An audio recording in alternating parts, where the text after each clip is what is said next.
ज्या छत्रपती शिवाजी महाराजांनी स्वराज्य घडवलं, अवघ्या 16 वर्षामध्ये मुठभर मावळ्यांनी स्वराज्य स्थापनेची शपथ घेतली, त्या शिवाजी महाराजांनी आणि नंदनवाचं तोरण बांधलं स्वराज्याचं आणि स्वराज्य स्थापन केलं, रयतेचं राज्य निर्माण केलं.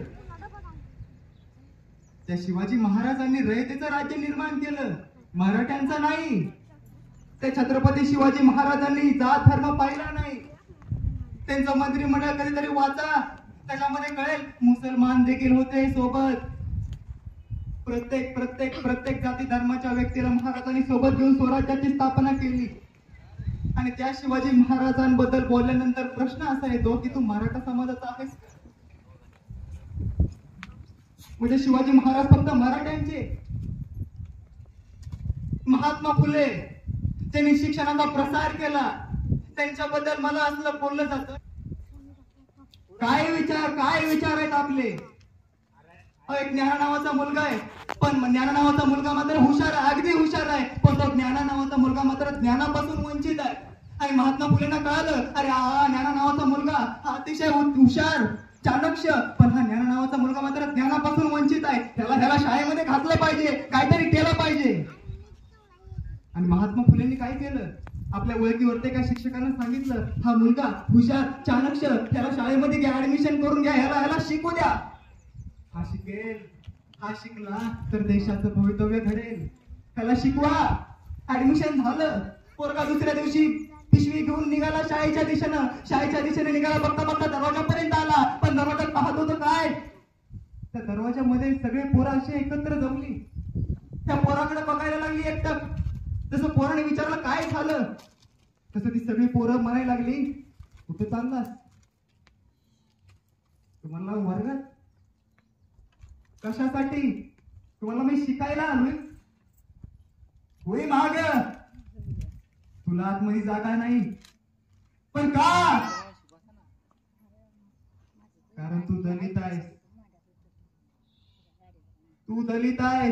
तू जर आतमध्ये आलास तर तुझा विटाळा आम्हाला होईल. हा सगळा प्रकार ऐकला शिक्षक धावत आला. अरे काय झालं? तर विद्यार्थ्यांनी सांगितलं, हा मुलगा आमच्यासोबत बसू शकत नाही. हा जर वर्गात आला, वर्गाच्या बाकड्यावरती बसला तर त्याचा आम्हाला विटाळा होईल त्याचा. शिक्षक काय बोलले? अरे बाबांनो, हा विद्यार्थी बाकड्यावरती बसणार नाही, जमिनीवरती बसेल. तसे ते एवढी पोरं लेकरं तशी शिक्षकाला बोलायला लागली की सर, हा बसला बाकड्यावर किंवा फरशीवर, जमिनीवर फरक काय पडतोय? विटाळ जमिनीला होणार आहे, त्याचा विटाळ आम्हाला होणार आहे. विटाळ तर एकूण तिकून होणारच आहे. ते शिक्षक म्हणले, अरे बाळांनो, हा विद्यार्थी चटई हातरून खाली बसणार आहे, त्याला बसू द्या. आणि विद्यार्थी म्हणले ठीक. तो पोरगा आतमध्ये बसला, तो चटईवरती बसला. तो इतका हुशार होता की शिक्षकाने एखादा प्रश्न विचारावा, सर्रिकीने बोट वरती यायचं आणि त्या प्रश्नाचं उत्तर सगळ्याच्या अगोदर द्यायचं. हुशार चाणक्य. असंच एके दिवशी तो ज्ञान नावाचा मुलगा वर्गामध्ये ज्ञान घेत असताना शिक्षक शिकवत असताना शिक्षकाने एक प्रश्न विचारला. आणि प्रश्न विचारला तसं सगळ्याला विचारला असल्यामुळे त्यांनी बोट वरती केलं. कोणाचंच बोट वरती आलं नाही. आणि या पोराचं बोट वरती पाहिलेले शिक्षक म्हणला, उठ, हागे खडू आणि लिहिचं उत्तर फळ्यावरती. जसं पोर पुढं जायला लागलं, तेवढ्या सगळी पोरं आडवी आली. म्हणले, कुठं निघालास?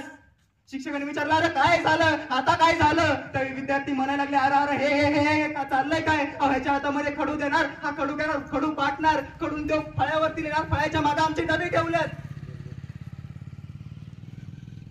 त्यांनी जर खडू घेऊन फळ्यावरती लिहिलं तर त्याच्या मागे ठेवलेली आमची जेवण, आमची डबी पाटतील. मग आम्ही जेवायचं काय? आम्ही प्यायचं काय? काय करायचं आम्ही? हा सगळा प्रकार त्या ज्ञाना नावाच्या मुलानं पाहिला, ऐकला. दोन्ही डोळे भरून आले, रडायला लागला, विचारायला लागला, अरे चुकलं काय माझं? काय चुकलं माझं? मनुष्य जन्माला आलो ही चूक झाली माझी. पण डोळे पुसले, निघून गेला तेथून. तो ज्ञाना नावाचा मुलगा त्या दिवसापासून तो कायमचाच वंचित झाला ज्ञानापासून. महात्मा फुलेंना कळालं की आपण घातलेला पोऱ्या वर्गामध्ये टिकवला नाही कोणी विद्यार्थ्यांनी. का? जात धर्म कोण वंचित समाजाचा विटाळ होईल त्या दिवसापासून ठरवलं आणि शिक्षणाचा प्रसार केला. मुलींची शाळा उभा केली. प्रत्येक मुलीला शिकवायचं म्हणे आणलं आणि मुलींना शिकवलं. आता मला सांगा, महात्मा फुलेंनी शिकवलं, मुलींना शिकवलं, त्यांच्या पत्नीला सोबत घेऊन शिकवलं, विद्यार्थ्यांना शिकवलं. पण यामध्ये कोणत्या मुलीला विचारलं की तुझी जात काय? कोणत्या मुलाला विचारलं तुझा धर्म काय, तुझी जात काय? विचारलं?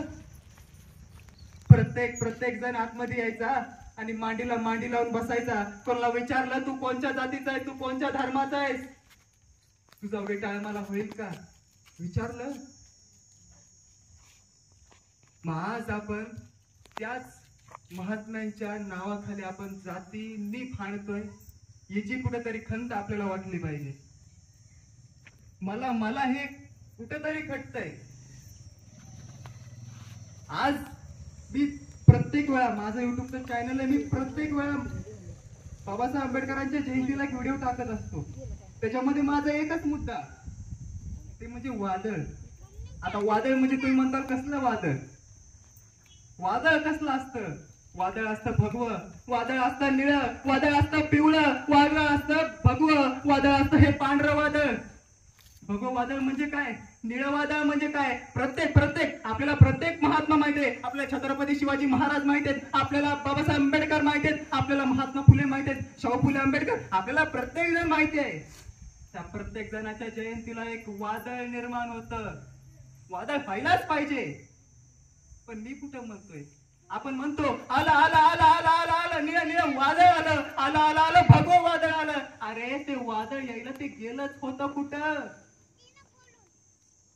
ते निळं वादळ हे भगवं वादळ काल होतं, आज होतं, आज आहे आणि उद्याही राहणार आहे. जोपर्यंत आकाशात चंद्र सूर्य आहेत ना, तोपर्यंत हे वादळ राहणारच आहे.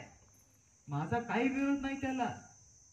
पण माझं म्हणणं काय, वादळ आपण वादळ आणतो, आपण 10-12 गाड्या घेतो, आपण आवाज करतो, प्रत्येक गल्ली गल्ली बोळातून झेंडे लावून फिरतो, मिळवलंच पाहिजे. आणि प्रत्येक दारात प्रत्येक घराघरात कळलं पाहिजे कोणाची जयंती आहे, बाबासाहेब आंबेडकरांची जयंती आहे. सगळ्याला कळलं पाहिजे छत्रपती शिवाजी महाराजांची जयंती आहे. केलं पाहिजे, वादळ निर्माण केलं पाहिजे. आपण काय करतो जयंतीला? आपण वादळ निर्माण करतो ना. आपण काय करतो? आपण डीजे लावतो ना. आपण डीजे लावतो, त्याच्यासमोर काय करतो? आपण नाचतो. नाचलंच पाहिजे. तो आवाज प्रत्येक घराघरामध्ये गेला पाहिजे. अरे डीजे वाजतोय, गाणं कोणतं वाजतंय? बाबासाहेब आंबेडकरांचं, शिवाजी महाराजांचं. जयंती वाटतं आपल्याला गेलं पाहिजे, आपल्याला पण सामील झालं पाहिजे. प्रत्येकाला वाटलंच पाहिजे. काय आहे? जयंती आहे. पण त्याच डीजे समोर ज्यावेळी आपण नाचतो त्यावेळी काही लोक व्यसन करून नाचतात. मग मला प्रश्न पडतो, बाबासाहेब आंबेडकरांनी राज्यघटना लिहिली व्यसन करून, तंबाखू खाऊन, दारू पिऊन, गांजा ओढून. छत्रपती शिवाजी महाराजांनी स्वराज्य स्थापन केलं, या तुम्हा आम्हा रयतेचं राज्य निर्माण केलं. त्यांनी दारू पिऊन केलं, गुटखा खाऊन केलं नाही हो. महात्मा फुलेंनी मुलींची शाळा उभा केली दारू पिऊन. काय केलं त्यांनी? साधा प्रश्न आपल्या डोक्यामध्ये येत नाही की काय आपण करतो आहोत? आपणच आपला महात्मा, आपणच बदनाम आपल्या कर्तृत्वाने करत आहोत. आपल्याला कुठेतरी कळालं पाहिजे असं मला वाटतं. सगळ्यात महत्वाची गोष्ट, बाबासाहेब आंबेडकरांनी काय केलं? आता माझ्या कॉलेजमध्ये माझा नवीन मित्र झालाय, 1 आठवड्यापूर्वीच मित्र झालाय. त्या मित्राला मी सहज विचारलं की दादा बाबासाहेब आंबेडकर कोण? त्या माझ्या मित्राने एकदम छान उत्तर दिलं. त्यांनी काय सांगितलं? बाबासाहेब आंबेडकर हे एक महात्मा आहेत आणि बाबासाहेब आंबेडकरांनी राज्यघटना लिहिली. दोन वाक्यात बाबासाहेब आंबेडकर संपले. 2 वाक्यात. म्हणजे एवढंच करतो तो बाबासाहेबांचं.